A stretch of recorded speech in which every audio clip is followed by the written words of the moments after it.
This conference will now be recorded. All right. So, and you can see the community of practice planning for the whole person. Yes, looks good. Okay. All right. So that's today's presentation. First slide, oops, continuing education credit. It just we'll go through that real quick, and then the new look and training we can go through real quick. I'll just put it up for a second. And then the provider directory. That's we're now in the DDS is in phase one. Uh, all providers have received information about completing what they need to do to get their information on the directory.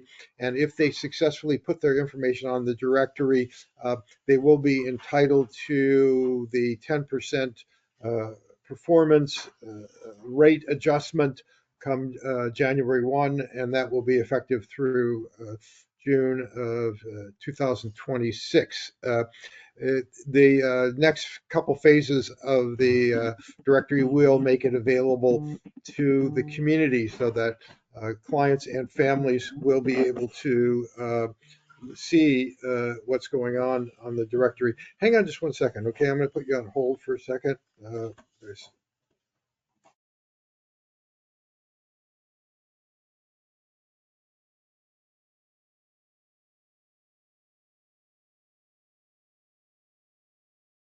And I just want to chime in here since Jeff's doing that. If anybody has any questions in regarding the provider directory, you can email myself. I know you can find my contact information on several different webinars, but it's vgomis@bakersfieldarc.org.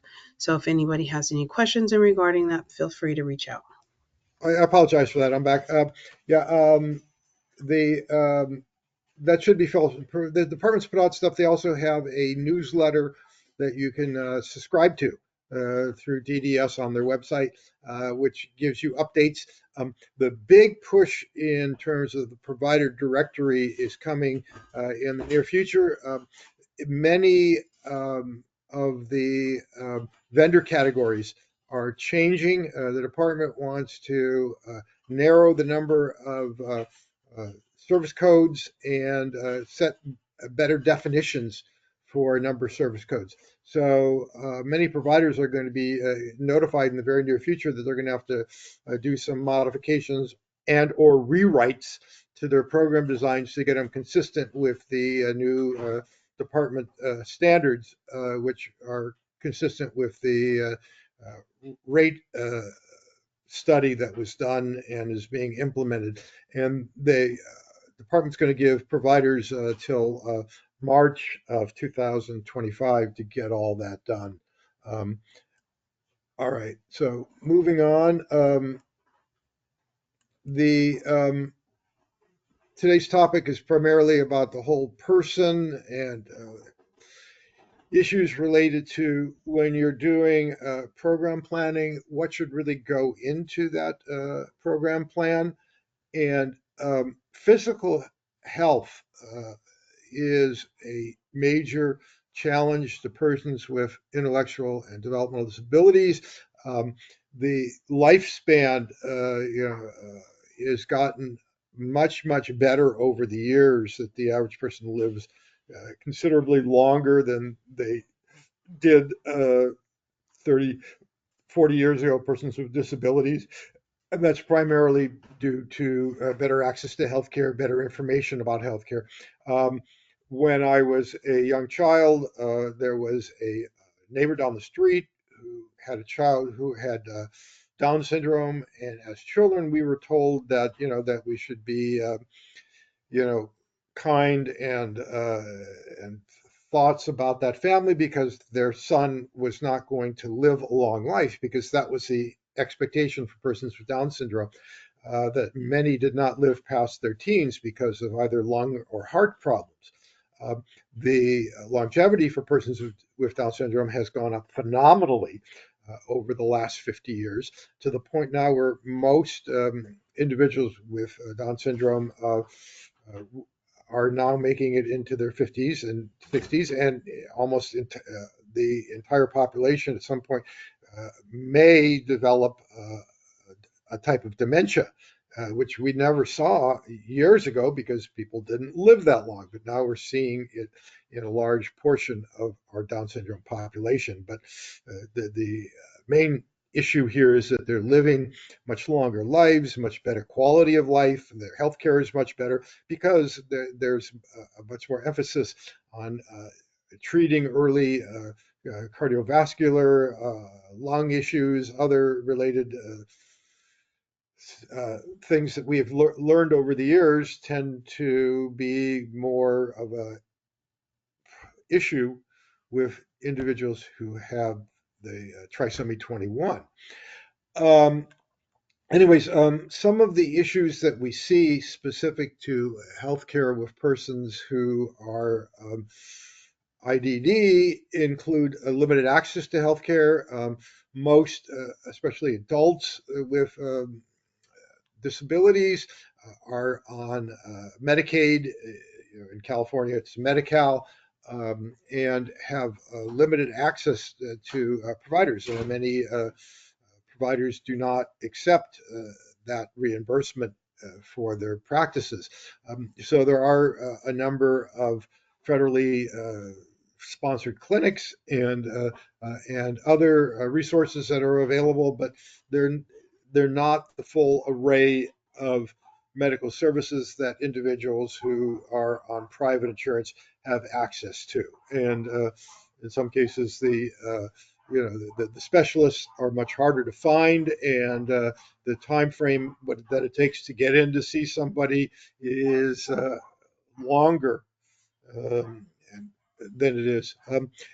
One of the challenges that persons with intellectual disabilities oftentimes have is that in many cases they may be poor reporters. In other words, being able to really share with healthcare providers what's going on, that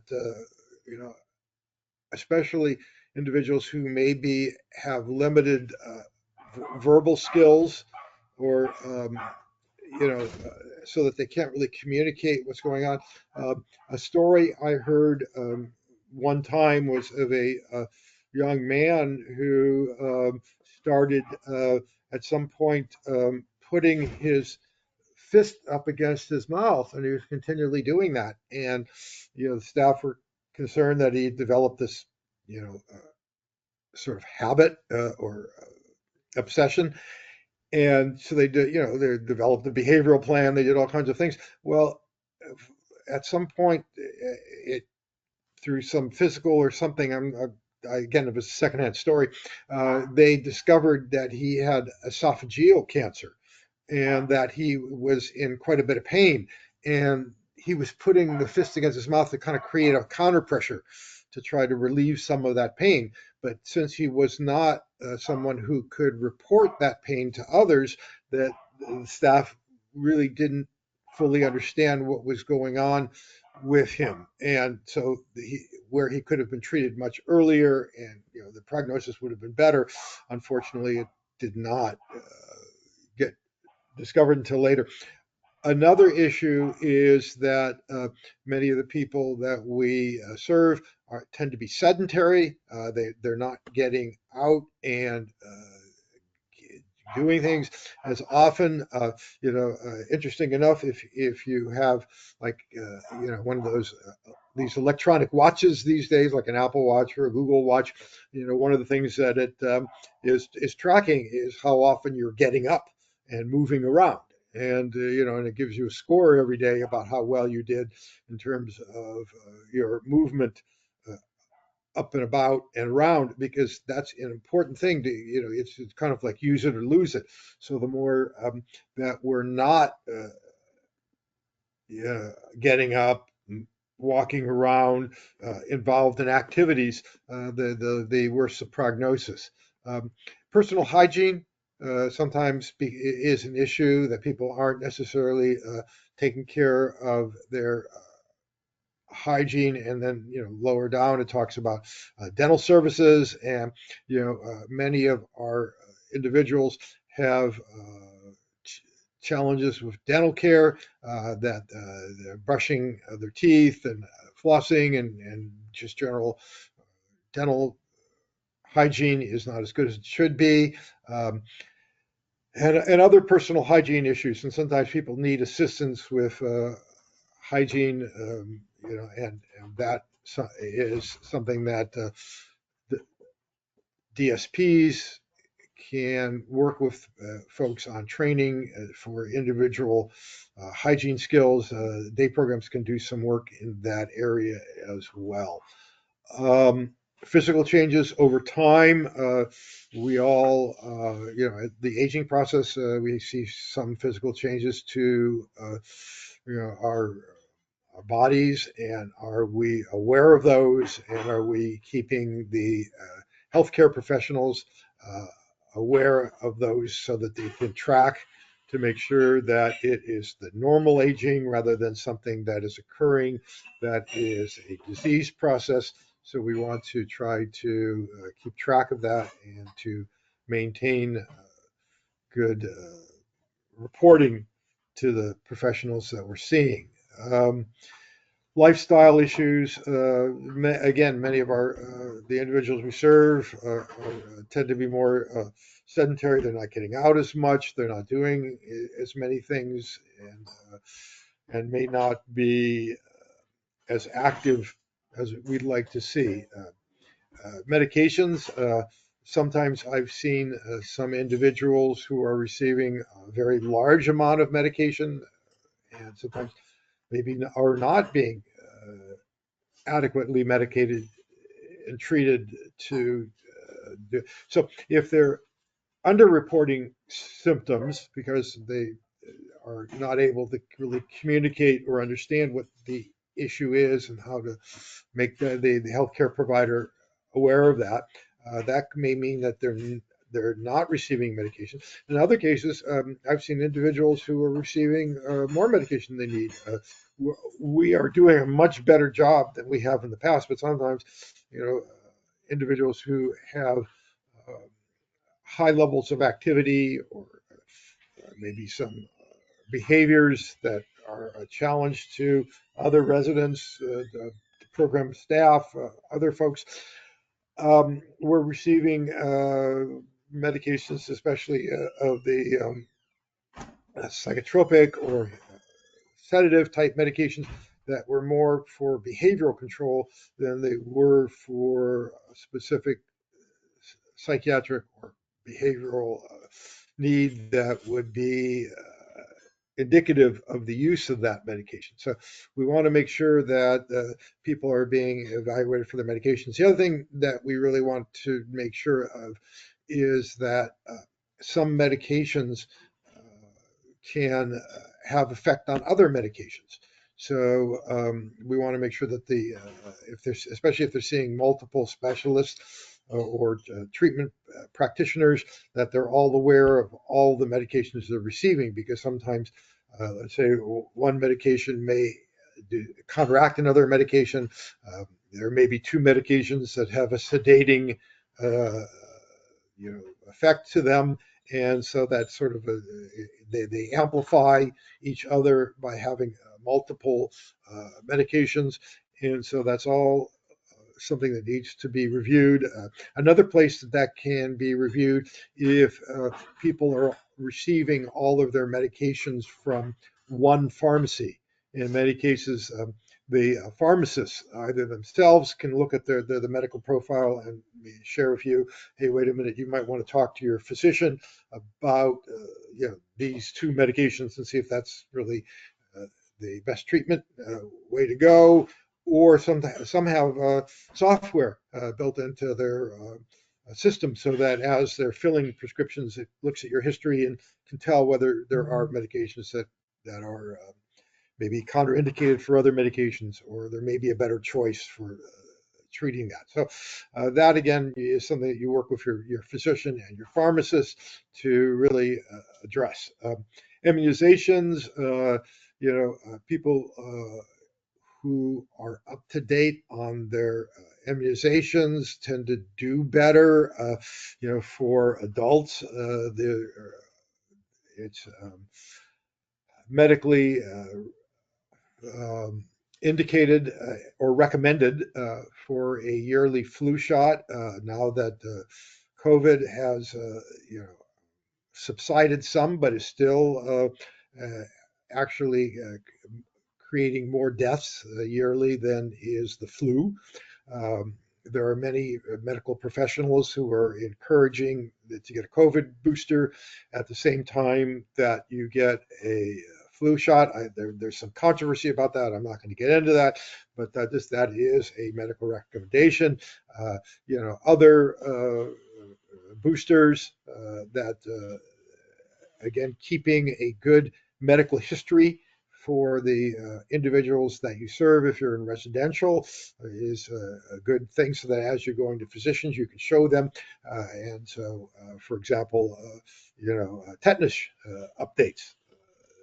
There's a protocol for when that should occur. And so that if you're able to show the physician, hey, when was the last time this person had this booster, they can see if that is time for a necessary update on that. Big area that we really want to focus on is preventative health care. And that is making sure that people are receiving physicals and are receiving the reviews that they need to potentially catch things early when they're very treatable and to prevent illness and maybe prescribe medications that can. So, for example, if someone goes to see their doctor and the doctor finds that their blood pressure is high, maybe they'll prescribe some lifestyle and medication issues. Same thing with cholesterol, obesity. There's a number of things that, if treated early, can really have a profound effect on someone's longevity, their lifestyle, a number of different things that are related to their overall person. And so we really want to encourage that all of the folks that we serve get the health care that they need to make sure that they're healthy and continue to maintain that health and are treated for potential challenges early. In 2017, 2018, 85% of Californians, adults with IDD, reported having an annual physical exam. That number fell to 65% during the COVID pandemic. So, I don't have the most recent statistics. These were statistics from a couple of years ago.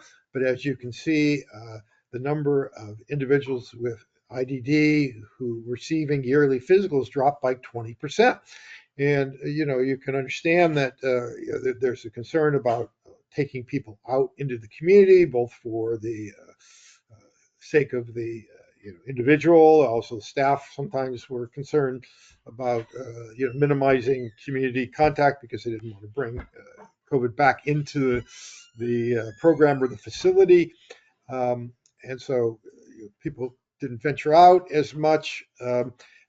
And so that individuals did not receive the physical care, unfortunately, as often as they might have had the pandemic not occurred. And so now that the epidemic is much more controlled, that it's a good time, if your individuals have not received a physical over the last few years, that you make arrangements to have them go in to the treating physician or the clinic that they're receiving their services in and get a wellness and physical exam.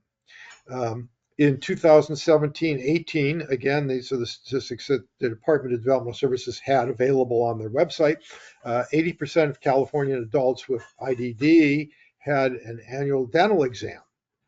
That number fell to 61% during the pandemic. So again, about a 20% drop in the number of people who are having an annual dental exam. So we want to try to get, because there's a lot of research to show that being seen early and also annual, biannual, twice a year cleanings are very effective in preventing decay. And if decay is occurring, getting to it early when it can be filled as a cavity rather than later on where it becomes more of a root canal issue or in some cases having to pull the tooth and other things. So that, again, preventive care for dental is being seen and getting that exam and getting that cleaning and doing those things. And so we want to, encourage that and make sure that all of our individuals that we serve are getting that level of dental care that's necessary.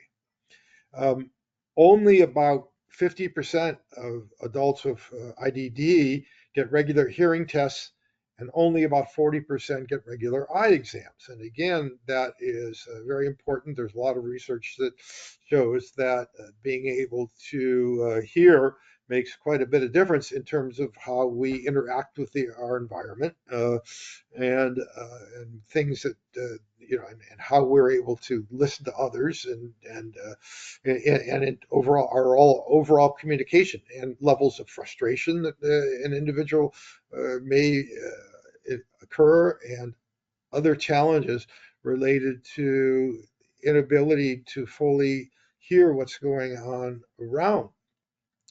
Also, regular eye exams to make sure that someone's vision is proper, and also a part of that is not only vision but also things like glaucoma, eye pressure, which can lead to blindness, macular degeneration, other issues. Sometimes there are things related to diabetes that show up in the eye, and so it's important that someone's eye health is also part of a full wellness. So when we're looking again at the whole person, we want to make sure that their annual physicals, the dental, vision, hearing, full package of physicals. Sexuality, we want to look in terms of health, our relationship, social skills, social relationships. Is the person involved in any type of relationship, and whether they are or not. Female and male health care is important for women to receive regular OBGYN exams as prescribed by best healthcare practices, the American Cancer Society, the American Medical Association, the OB/GYN Association, all have best practice guidelines on when those exams should occur. Same thing for male healthcare for prostate exams. And also, if we do have individuals who are sexually active, are we making sure that they have an understanding of sexual health care and how to both prevent and, if necessary, treat sexually transmitted diseases? So, providing individuals the information that they need so that they can make informed consent when they're having relationships, and they can understand the potential risks that can be involved with sexual activity. And then also, as part of sexuality, abuse prevention. Our individuals tend to be at much greater risk to be sexually abused. Something like 1 in 4 women who are intellectually disabled have been sexually abused over their lifetime, and about 1 in 10 males have been sexually abused. And so we want to be very careful and let the people know. And one of the interesting things here is that it's much higher rates among people who are known to the individual, who are in many cases in trusting relationships, uh, staff in the facility, at the day program, uh, family members, neighbors, people who have regular contact with that individual, and in many cases, what the individual is told by the abuser is, oh, don't say anything, because if you say anything, something bad will happen, and then you know we don't necessarily find out that abuse has occurred until later on, in which case the ability to gather physical evidence, so that that there's a potential for legal proceeding, is greatly diminished, because the clothing may have been washed, the a physical exam would not show any evidence, and then it becomes a much more difficult and challenging situation to potentially prosecute the abuser. So we really want to try to make people aware of what's involved in that, and provide people with the education necessary so that they can be their own best self-advocates, and also, if something does occur, that they're reporting immediately, so that we can indeed provide them with the intervention. And as part of that intervention, one of the things that we really need to look at is trauma-related treatment, so that we make sure that we're helping that person address what had occurred, and making sure that they understand that it's not their fault, and that they're not a bad person, and to really help them through that process, just like we would any other individual. Sometimes there's the assumption that, well, because they're developmentally disabled, and that's not the case. Everybody needs to have that level of intervention. Um, Mental health, both counseling and psychiatric, possibly medication if necessary. For many years that I worked in the field, there was sort of the assumption that was out there that individuals who had an intellectual and developmental disability could not be mentally ill as well, that because there needs to be a certain level of cognitive understanding to be depressed or anxious, etc. And that is not the case. There was a there is a psychiatrist out of the University of Colorado, Dr. Ruth Ryan, who's done quite a bit of research, and much of her research has shown that the rates of psychiatric diagnosis, the same, using the diagnostic tools, are about the same for persons with intellectual and developmental disability as they are for the general population. And there is a national association for persons with dual diagnosis, both a developmental and mental health diagnosis, and they have produced a manual that is takes the diagnostic and statistical manual of the American Psychiatric Association, and sort of crosswalks it. They created a secondary one. So if you go in and you look at this diagnosis on the DSM-5 diagnostic manual, and you look at their manual, it shows you how this diagnosis over here might manifest itself in someone with an intellectual and developmental disability. So that in many cases, you may see a slight or more intense or different type of symptoms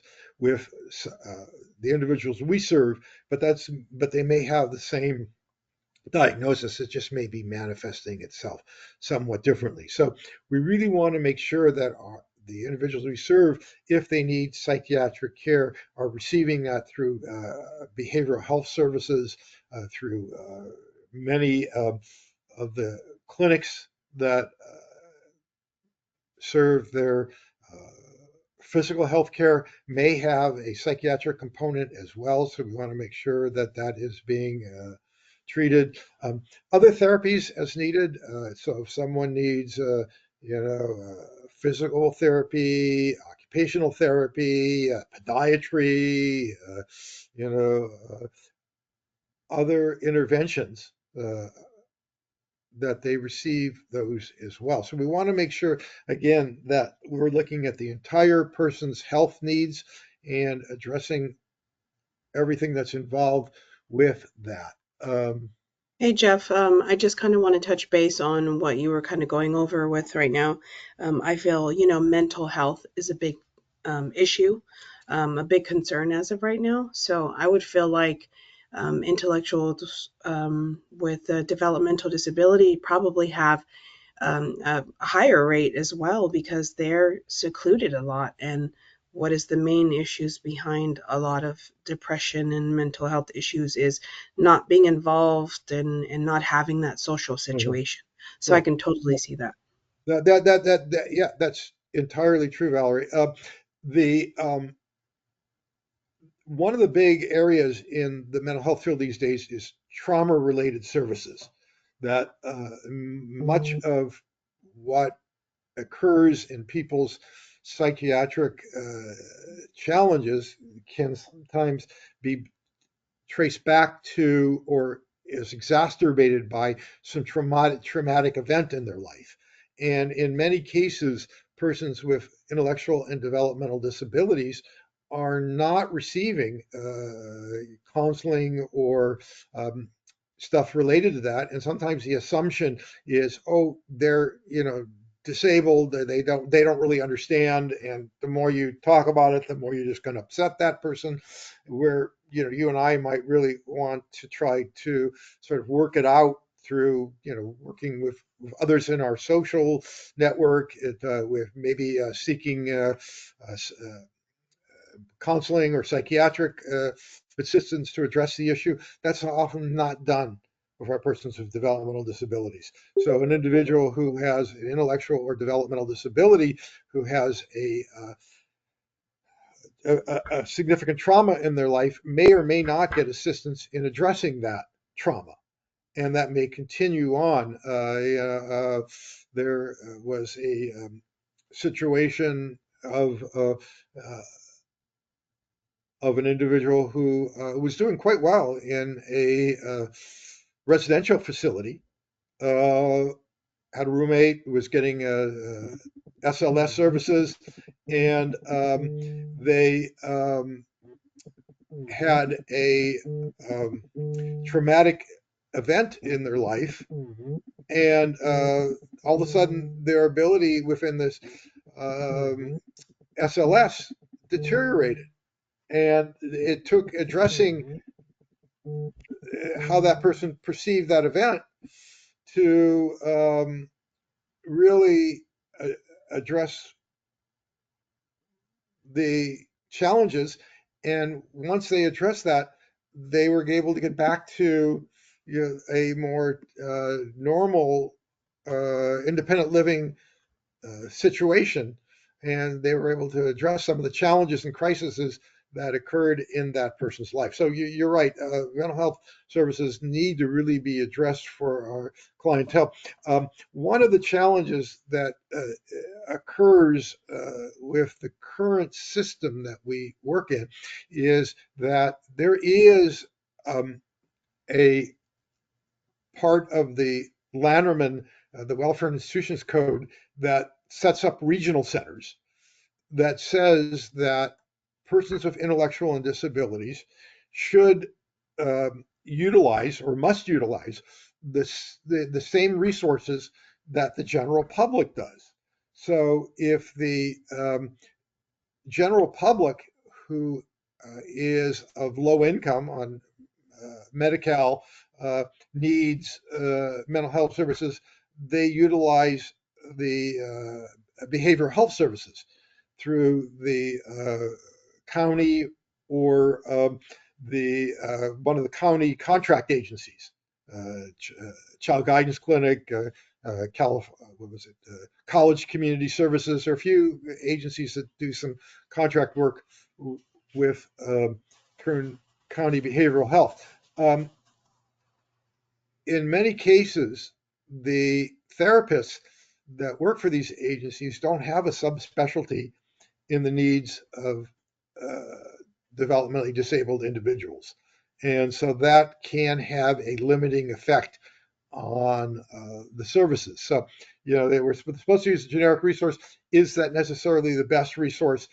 Not always. It really depends. If you get the right therapist in the right situation, the right medications, it can be, but not always. One of the things that while I was working at Kern Regional Center a number of years ago, and it's still running, although at somewhat different levels than when I was there, is they do have a telepsychiatry program where individuals can be seen and receive psychiatric care from psychiatrists who have a subspecialty specific to intellectual and developmental disabilities. And so, the use of some medications, both as they're prescribed, and then also sometimes there's something called off-label, where it's the FDA has said that this medication can be used or for this particular use, and but doctors have found that it also can be effective in this other area, so that the medication is used in more than just the area that it is typically prescribed. So, the classic example of that is that, Benadryl is an antihistamine, but it makes you drowsy. And so sometimes it gets prescribed to assist with sleep, even though that's not really the primary use or label for that particular drug. So, and again, that needs to be something that DSPs work with their prescribing physician to make sure that that's something they would feel that is useful, because with any medication there can be side effects, and sometimes they can counteract other medications. So we want to make sure that whatever is being prescribed or given, even over the counter, or vitamins or anything else, that is at the direction of the treatment team of physicians that are working with that individual. But so anyways, other therapies as well can be helpful, and that can be something that a physician can prescribe for someone to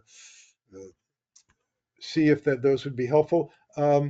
Sexuality and parent training is another area that I think is not necessarily provided as it should be.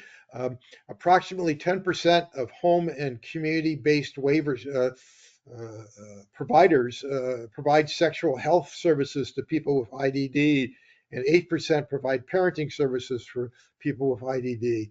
Most sexual health services took a reactive negative approach to people with IDD sexuality rather than a proactive sexual positive approach. So there isn't a lot of training going on out there for our individuals in terms of positive sexual health. Again, both what is a consensual positive relationship, and then also what is good healthcare related to sexuality.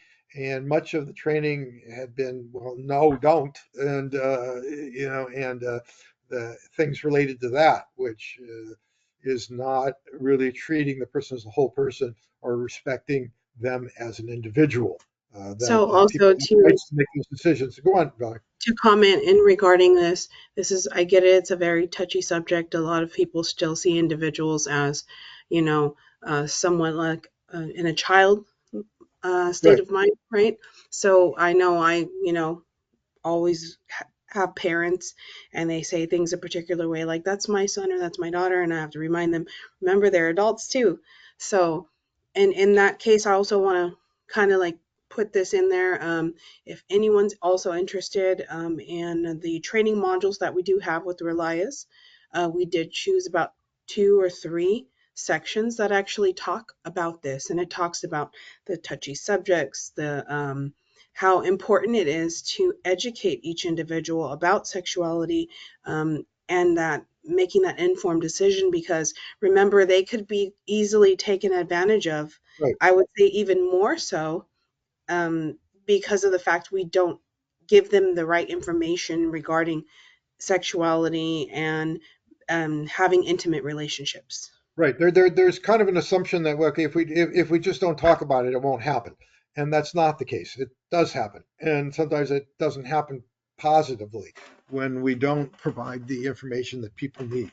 So giving people the ability to understand and what is informed consent, and when is this an appropriate touch, when is not appropriate, is very important to making sure that people can make choices for themselves, because we want because this is an area that individuals should have the right to make choices. But with that right, like we say, you want to make sure that they're making an informed choice, that they understand both the positives of a healthy sexual relationship, and also the potential drawbacks, pregnancy, transmittable diseases, other things which can occur, that which may occur when I say pregnancy, unwanted, that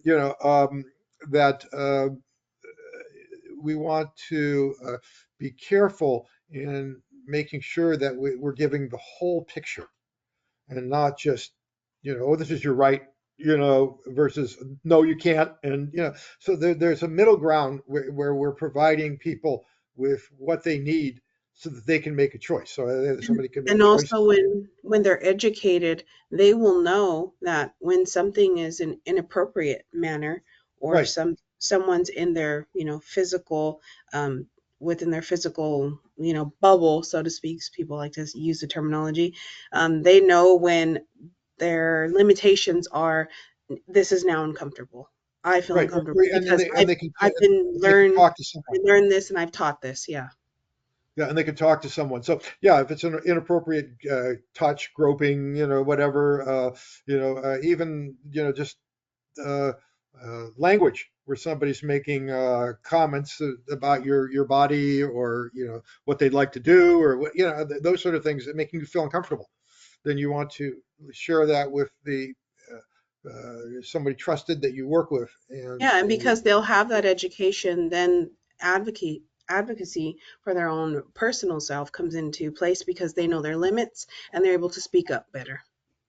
um, in um, in 2021, less than 0.05% of people with IDD who received home and community-based waiver services were projected to receive standalone sexual health or parenting services via the waiver. So it's very low in terms of the people receiving the training that they really need. The CQL, which Bakersfield ARC has done quite a bit of work with. Last year, we did a number of classes, and they have programs specifically to sexual health and parenting supports for people with intellectual and developmental disabilities. And they're the ones who provided that statistic from 2021. And so if you go to their website, you can find some good information on that. And some of it, and they do have seminars and webinars sometimes you have to pay for to get that information. Excuse me for just 1 second here. I'll have to go offline for a second. Valerie, could you take over for a moment? Go ahead and mute yourself. I'm not sure if there it is. Okay. So also in regarding this, like I said, I want to notate again, use this as a moment to, we do have the Relias training. Like I said, there's about 2 to 3 modules in regarding sexuality, positive sexuality. So I feel like it's crucial information for each provider to have, because it kind of it sets the boundaries and gives you a more clear picture. So if anybody is interested in signing up for the Relias training, remember we're giving CEUs for those who have completed certain modules. We do have, I think, about 20 hours worth of training. And all you have to do is reach out to myself or Irene. And if you're needing my email, it's vgomez@bakersfieldarc.org. And, even if maybe you want to look into what is offered and what type of trainings, you're more than welcome to do that as well. Sorry about that. I'm having the HVAC stuff on my roof worked on today. So, you're always multitasking. So the gentleman was at the front door. Anyway, so we really want, as part of whole person, to look at sexuality as part of that individual's rights and personhood. Um, okay. Life skills. This is becoming, an area that we're really looking at as being part of, home and community-based waiver services. And there are a number of the 10 rules that we address in home and community-based waiver for residential, the 5 for day services that have to do with people's right to be in the community, to make choices, to have opportunities about their lives. And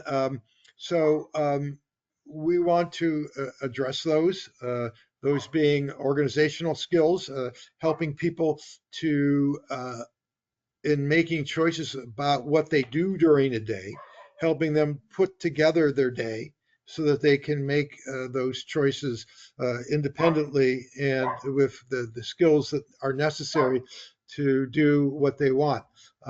Social understanding and relationships and what's involved with that. I'm sorry, this is really not a typical day. I need to address my dog for a second now, so just give me one more second. No worries, Jeff. You're just experiencing life there today. Typical day in life.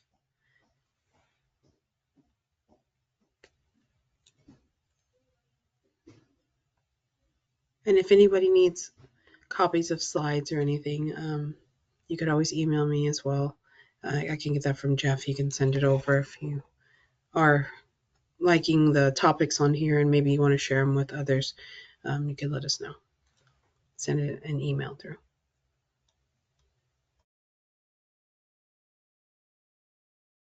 Okay, I'm back. My dog was going after the gentleman who was working on the heater and air conditioning system. He was, very affectionate. And he wants to be involved with the actual repair work. So, anyways, when we're looking at addressing that person, we're talking about developing communities for individuals. And, I did some of the HCBS waiver evaluations. We went out to group homes, family homes, day activity centers, work programs. And when we talked about developing community, oftentimes what I would hear was, oh, well, we take the individuals out into the community. Well, taking people out into the community and developing communities aren't necessarily the same thing. That developing communities might be, for example, assisting an individual to get involved with their house of worship that they belong to. So, having someone go to regular Saturday or Sunday services and become part of that community, and not only go to the services, but afterwards when there's food and drink and social time, having that individual interacting with others and people getting to know him and or her and them getting to know that individual. So they then are part of that religious community, becoming part of a bowling league, and so getting to know the other members of the league and knowing, the other teams and those sort of things. So we really want to try to encourage individuals to be part of communities. And uh, social understanding and relationships is a major part of that. So we really want, when you're out and about in the community, social understanding. Do I stand, this close to you? Foot and a half, and make you feel uncomfortable, just like we were talking about earlier about sexuality and how sometimes touching or those sort of things can make someone uncomfortable. Being too close to someone, or you're too far away, or again, as we talked about in healthcare earlier, not having good hygiene can make a difference. How you dress, so that are you appropriate to the situation, and do the items match, and you know uh, someone's ability to communicate. Do they need assistance with that? Do they need like a communication device? Can they share their needs, maybe using sign, or how well are they at talking? And maybe sometimes a DSP or others can assist with that individual's ability to share their needs with other individuals. Um, we want to look at career path and futures planning. One of the things that California has done, is along with many other states and at the federal level now, is there's really more of an emphasis on the idea of that individuals should be in the workplace. You and I are in the workplace, that the individuals we serve as adults should also be looking in that direction. So they should be doing, employment, internships, supported employment, volunteer work, something other than just going to a center during the day all the time. So we really want to start looking at planning with individuals about what they really would like to see for the future. It's not like, okay, you've been doing this for the last 10 years, so it's going to continue to do it for the next 10 years. Many of us have made career changes, or decided we want to do something different, or find ourselves in a situation where we have to do something different. And so we really want to try to help our clients do that. Big focus on developing personal strengths. If you look at the new IPP format, which is going to be fully implemented as of January 1 of 2025, the Department of Developmental Services developed a tool that really focuses more on looking at someone's strengths. When I first started in this field, we used what was called problem-oriented record, where we looked at, okay, what was the problem and how are we going to solve this problem? So it was really a problem being what's wrong with the person and what they can't do, rather than what they can do and what are their strengths and how do we build on those strengths. So really a different focus to how we provide services, and the whole person-centered model, which we're Can now I using. just jump in for a second? So I kind of wanted to use this opportunity, as Nicole and I were at a home recently, and we were doing our HCBS presentation talking about the 10 final rules.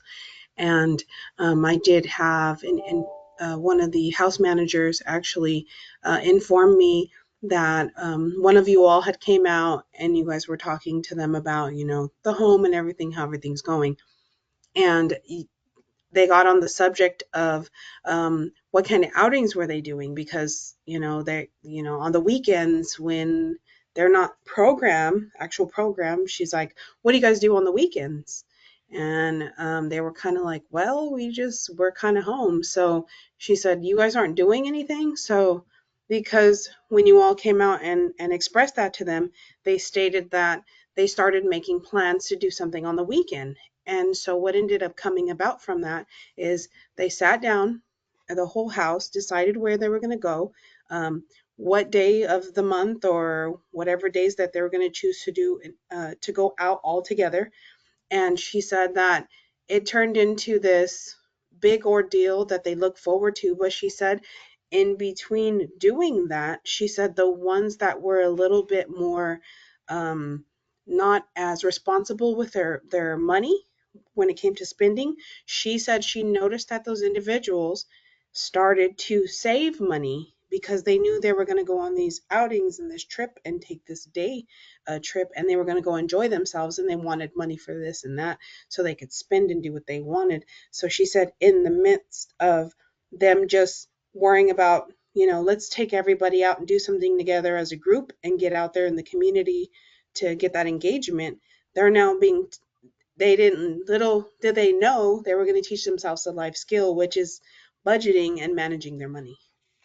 That, getting back to the idea of organizational skills up at the top of the slide here, that person was developing, futures planning. I mean, it's not about, okay, I've got $20 from my personal incidental funds today, and I'm going to spend it today. It's like, oh no, I want to save that $20 because this weekend we're going to the Boulevard, and I want to be able to be involved with bowling or whatever the activity is that group is doing. And it's something that also people are looking forward to. It's developing personal strengths because they're going out into the community, they're interacting with others in the community, they're maybe going to the counter and uh, making their own purchases independently. They're doing things much more, learning how to utilize the community better. Um, One of the other things that we really want to do is understanding problematic behavior or problem behavior. I mean, for years I'd have people share with me, oh, that individual is having behaviors. And my response, because I'm kind of, like to joke around a little bit, would be to say, oh, well, that's good that they're having behaviors because if they didn't have behaviors, they wouldn't be alive. We all have the, I mean, I'm having a behavior right now. I'm talking to you.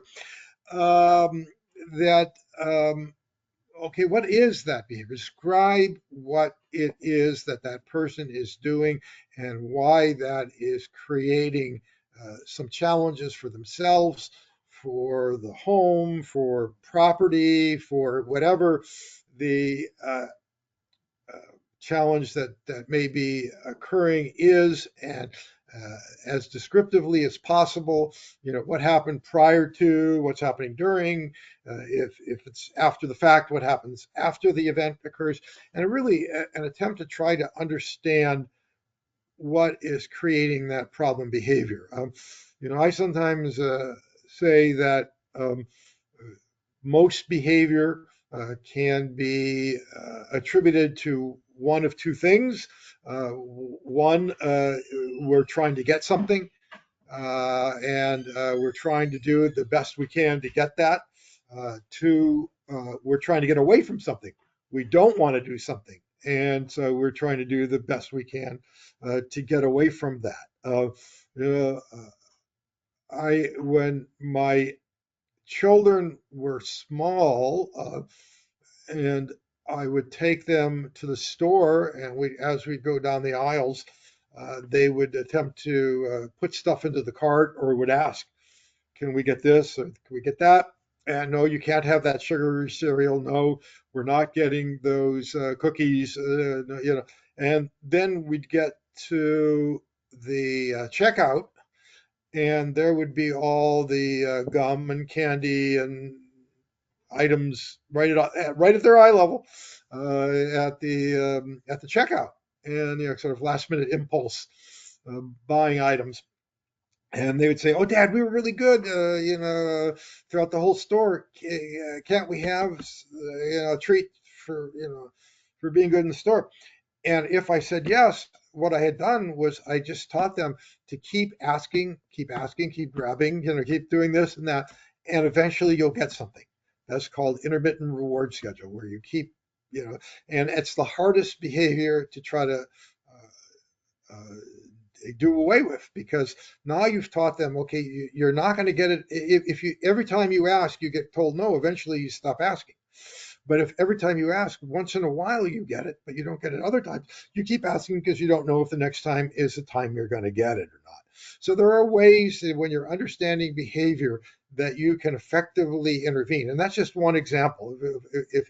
If you've created a situation where sometimes the individual is able to get what they want from the behavior that you don't want to see, then how do you sort of develop a plan to develop so that over time that behavior diminishes or is eliminated, and in its place you can start looking at what's a positive behavior, what's a strength that we want to work towards. So the whole idea is to, by understanding behavior that's in quotes problematic, to really focus on personal strengths as a way. And then advocacy, really sharing with individuals that they have rights and that they can speak up and that they can ask for what they want. Because well, there's a lot of research to show that when people are part of the decision-making process and they can ask for and receive what they would like, the number of behaviors which are labeled as challenging go way down. The people are in an environment that they like and that they're receiving what they need and want. And it's, we worked with a informed decision making, and and it's working towards their strength. It's all positive. So we really want to try to do that. The situation that is sort of a worst nightmare was the one I heard recently of a um, what a service coordinator went back to a facility, and the individual said, you got me in a lot of trouble. And the service coordinator said, well, why is that? And the individual said, well, I told you about this issue I was having with some of the staff, and then you told the administrator, and the administrator then told the staff to cut it out.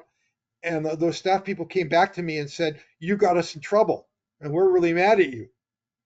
So here was a individual who was advocating for themselves, and there was, in some ways, a little bit of retribution, and that's an absolute no-no.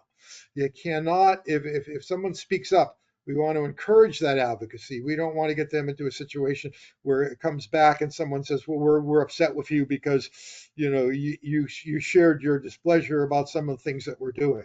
It needs to be, wait a minute, we need to look at what we're doing and make sure that we're, on target with your needs, your wants, and are assisting you with what's important in your life. Okay, moving on. Slide. Life skills, again, basic life skills for adults with developmental disabilities is proven to help you live a healthier life, make better choices, allow development of self-confidence and personal worth, along with making it easier to deal with significant life changes. This can help reduce feelings of aggression and anger by improving ability to analyze different situations. Again, providing people with the tools necessary to feel to make life choices for themselves means that they will feel better about themselves and will have more control over what's going on in their lives, and that can help reduce feelings of aggression and anger because they're now more feeling like they're in control, or at very least can understand the situation better. Developing life skills for adults with IDD also makes it easier to form fulfilling relationships so that they're more likely to develop relationships. And, as I've said many times before, that for many of our individuals who live in a residential facility and go to some sort of a day activity or vocational service where they have support throughout the day in their job, the only adults that they're with other than maybe family visits or something, but throughout the week and weekends are adults who are paid to be with them. So you've got the other residents or other individuals in the program, or that they know and they're friends, and then they've got staff, and that's it. Nobody, they don't belong to a club, or they don't go to a church. They're not involved with any relationships outside of that. And think about it for yourself. If you didn't have, if everybody that you interacted with was paid to be with you, how would that make you feel about your life? So we really want to try to encourage people to be forming relationships and developing life skills. It really does help with that, and that's proven to make for healthier and happier people. So people who feel more connected to others feel happier and healthier. Plus, providing the opportunity to positively interact the lives of others while gaining valuable relationship skills. So they also have positive relationships with others. They feel good because maybe they're doing something for somebody. Maybe they take a few dollars of their P&I and buy a card for somebody, a thank you card or a get well card, and it really makes that other person's day feel really positive, and then they feel good about the fact that they interacted with somebody in a positive way. And this is a UDS Foundation was where that material came from. Socialization and leisure skills,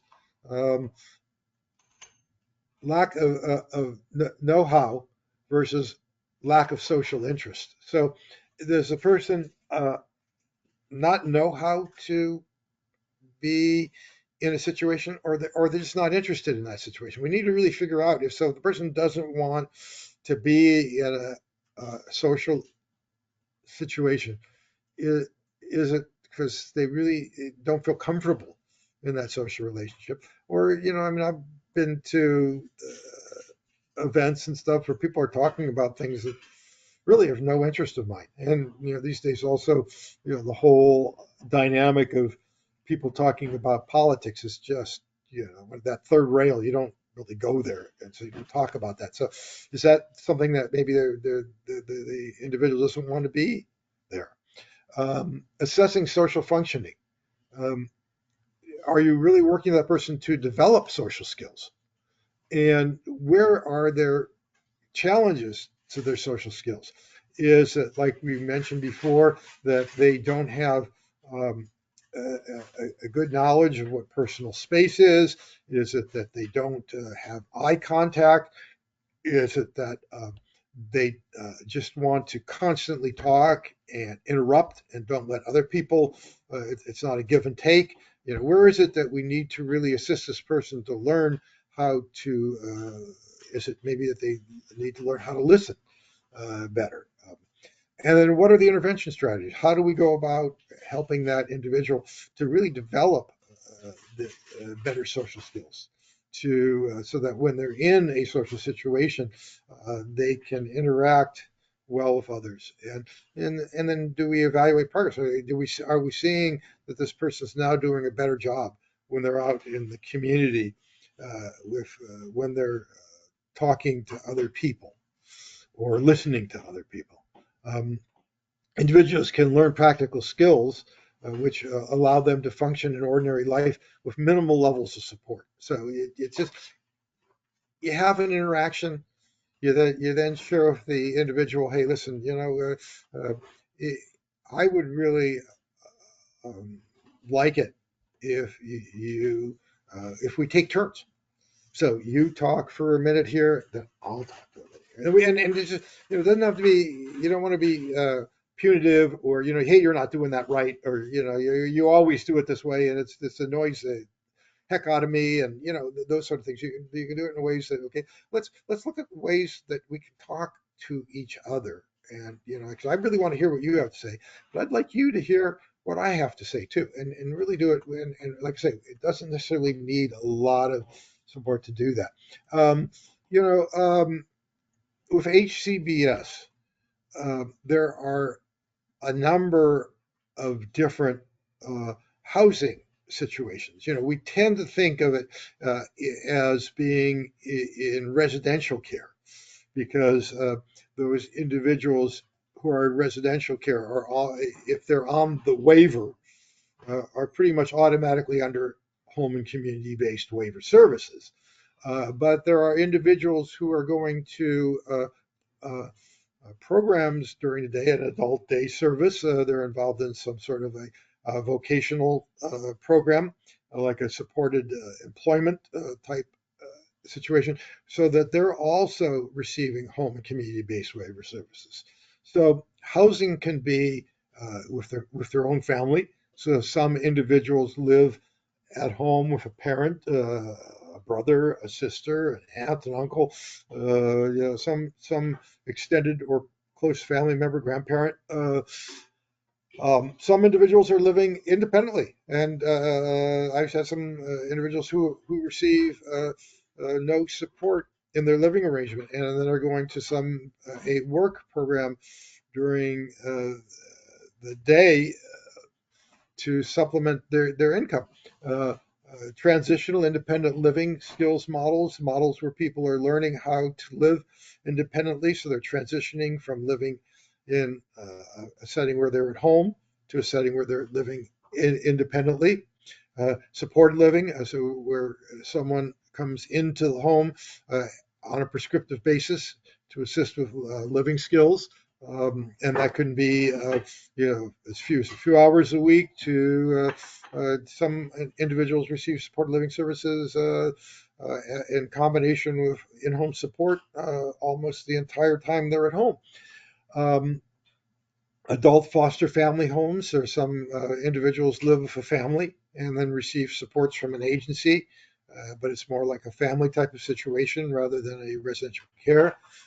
Small family and group homes, usually 6 beds or less, with an emphasis these days more and more on 4 beds or fewer. And the real challenge now is moving towards individual bedrooms. And for those folks who are continuing to live in homes where there are two to a bedroom, making sure that those individuals have choice about who their roommates are and what their living situation is. And then there still is intermediate care facilities for those individuals who require a more ongoing medical needs. That they're not acute medical needs, but they are needs that they require ongoing support on a daily basis to assist that individual with their medical requirements.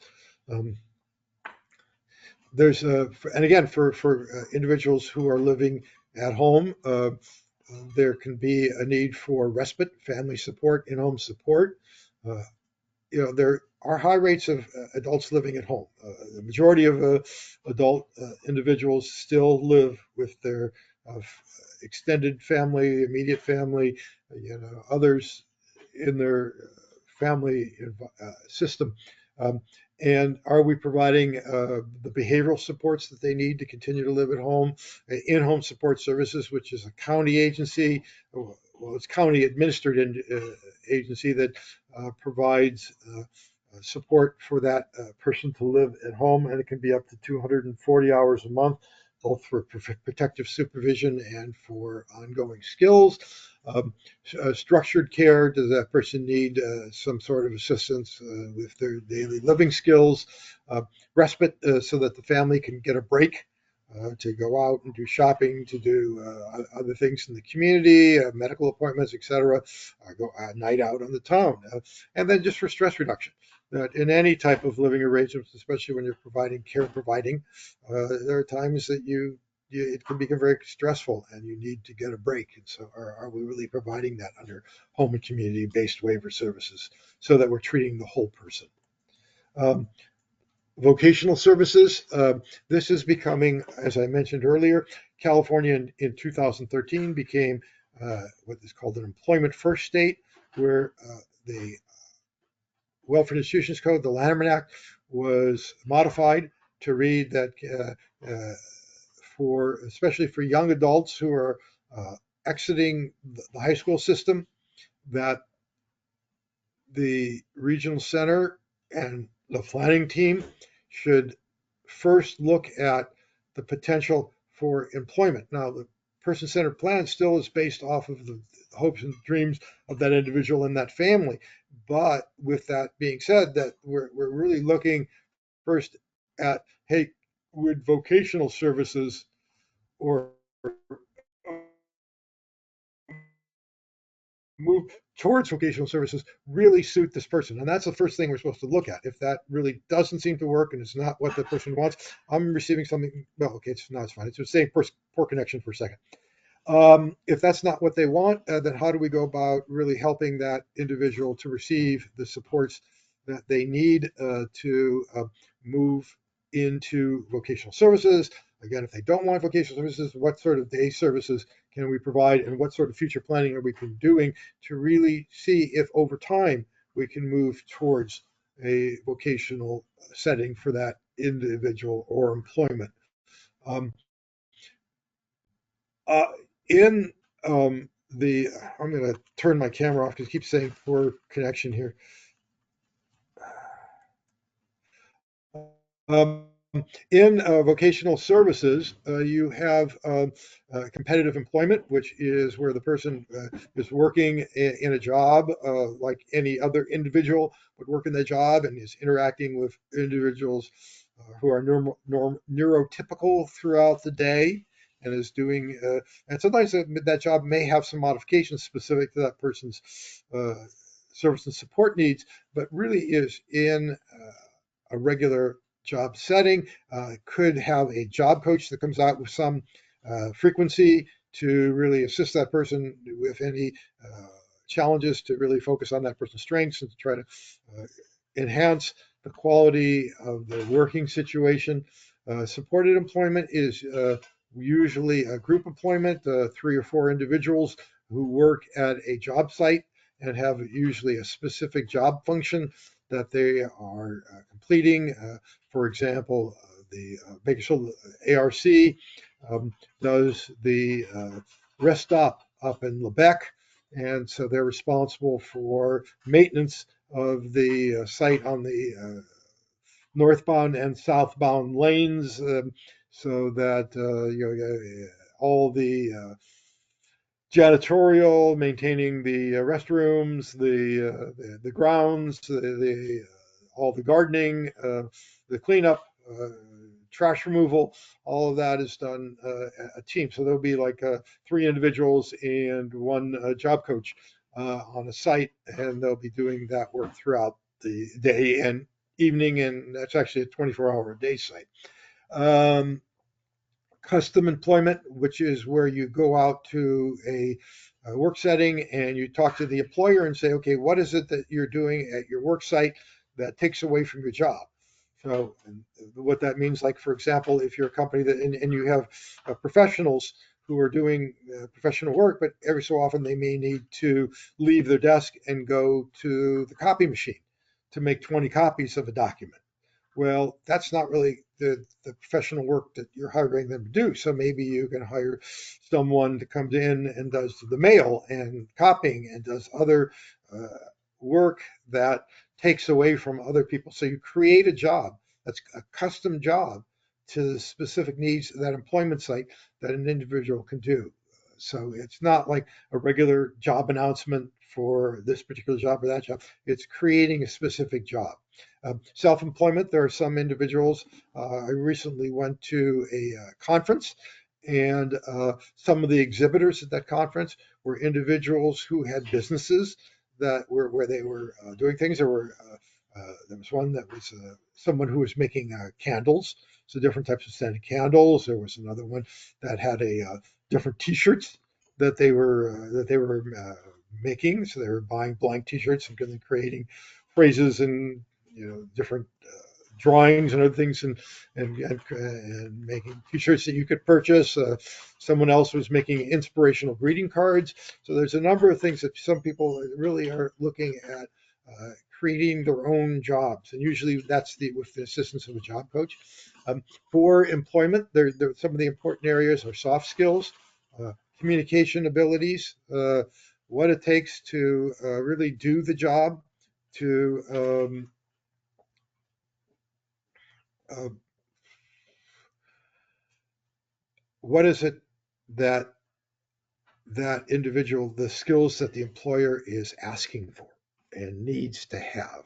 And one of the areas that we find is that the ability to work with a team of coworkers is really important to that. One of the things that the study found was that that's as important or more important than the actual skill of the job. So getting along with people and being pleasant and part of the team really goes a long way in terms of making an employment situation, positive for the individual and for the employer. Um, and then really helping that individual work on their problem solving skills and their generalization abilities. The situation that I remember occurring one time is that we had someone who we got a job for in a um, supermarket, and he stocked shelves and was extremely good at that, and was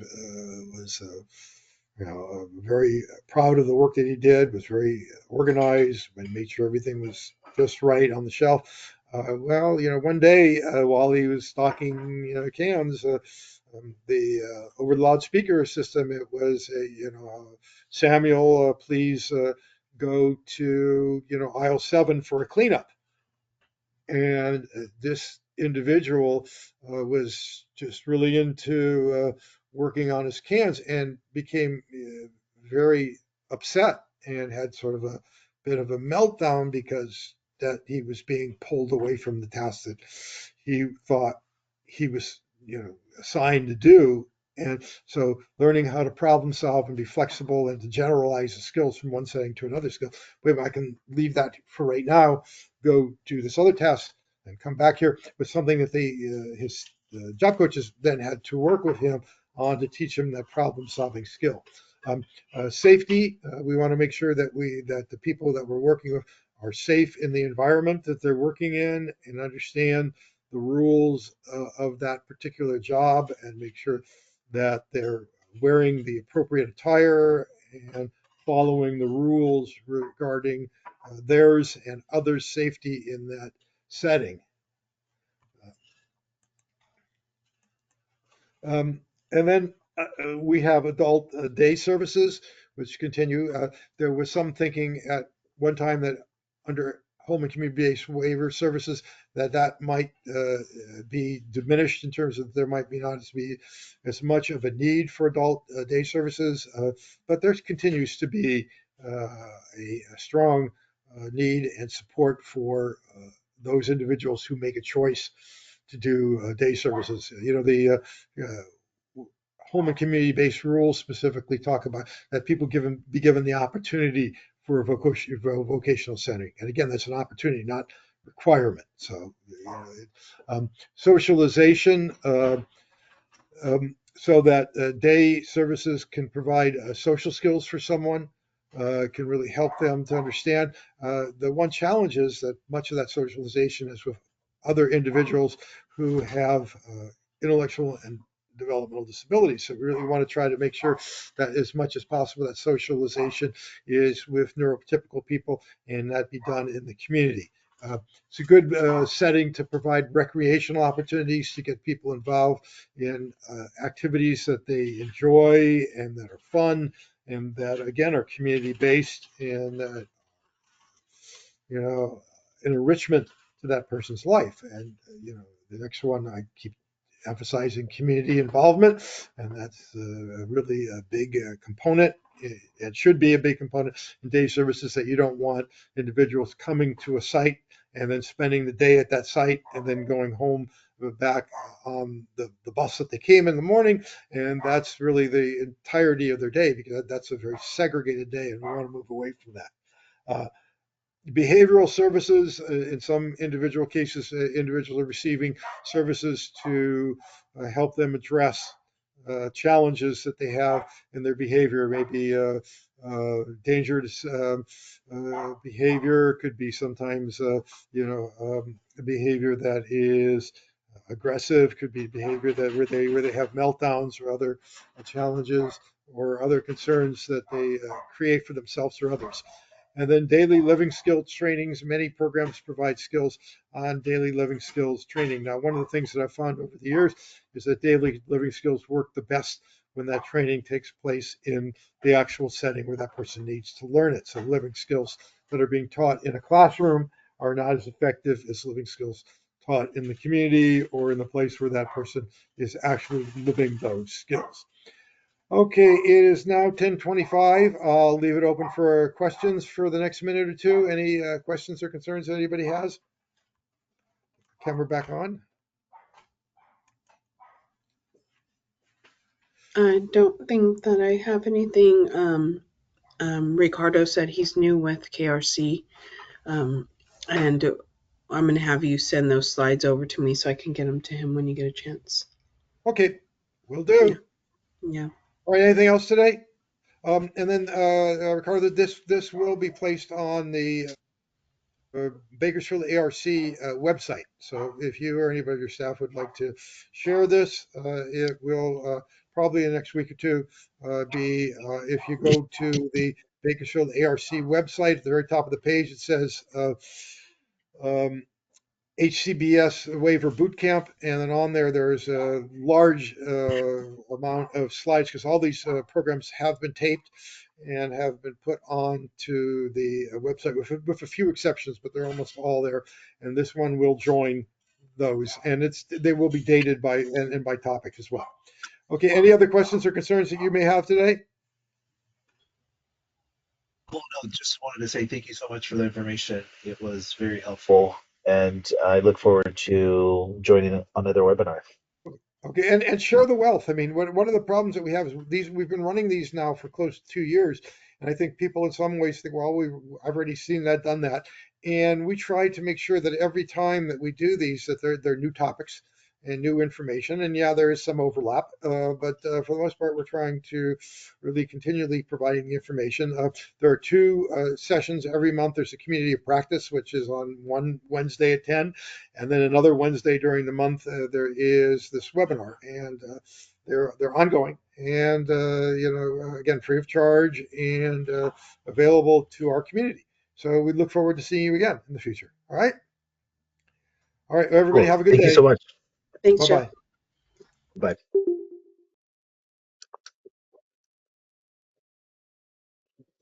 Bye.